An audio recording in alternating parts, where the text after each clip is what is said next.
Bonjour, je m'appelle Steven, je suis en Master 2 expert cybersécurité à Bordeaux Innov Campus depuis la B1. Je suis directeur du labo cybersécurité de Innov Bordeaux.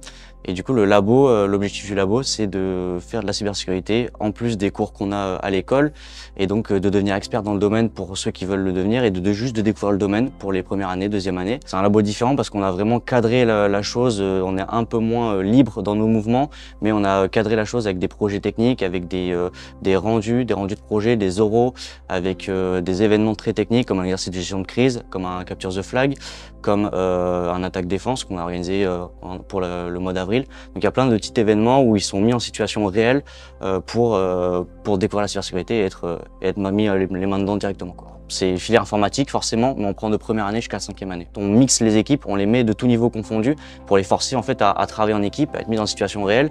Et du coup, ça s'est fait très facilement, très naturellement sur ces trois événements. Là, les projets qui préparent tout au long des séances chaque année, c'est des projets qui pourront présenter en entretien.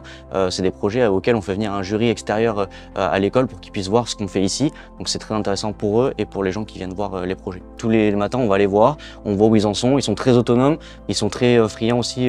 Sur Discord, donc c'est un petit outil de communication où ils nous envoient des messages, on leur répond, on essaie de voir avec eux pour les faire avancer, mais sinon ils sont très autonomes sur la majeure partie des projets, et ça se voit en fait en fonction des niveaux. Les B1, B2 ont un peu plus besoin de suivi que les Master 1, Master 2, donc on a de la chance sur ça, on n'a pas besoin d'être derrière eux tout le temps. C'est un but pédagogique et c'est un but de découvrir ce que c'est la cyber en vrai, et pas forcément que des compétitions, que des CTF en ligne. C'est vraiment de voir ce que c'est la cybersécurité au quotidien, et nous on essaie d'y mettre, en plus de ce qu'on voit en alternance, d'y mettre d'une autre dans ce labo pour qu'ils puissent voir ce que c'est. Bonjour, moi je suis Alexandre, donc je suis laborantin au laboratoire sécurité des systèmes d'information. C'est hyper formateur, c'est hyper intéressant en tant que laborantin, quel que soit le niveau. Moi ça fait 3 ans que je suis dans le labo, donc depuis le B3, là je suis en Master 2 en cybersécurité. On découvre plein de choses, on a pas mal de liberté sur ce qu'on peut faire. Évidemment, on a des projets qui sont guidés, qui sont un peu imposés, on va dire. On a également donc du temps libre pour avancer sur des box, sur ce qu'on appelle des rooms pour s'entraîner en fait. Le labo nous permet de s'entraîner notamment à faire de l'attaque défense, chose qu'on ne fait pas forcément en cours, ou en tout cas pas sur le long terme.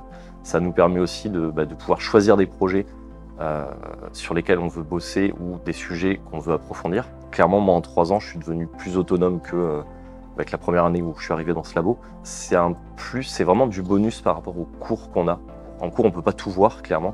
On touche un peu à tout, mais on peut pas tout aborder en cours. C'est pas possible, surtout en 2 ou 3 ans de formation. Ouais, chacun partira quand même dans son domaine de prédilection, de formation en tout cas, et aura acquis une expérience en cybersécurité qui pourra faire valoir sur son CV ou dans son métier plus tard.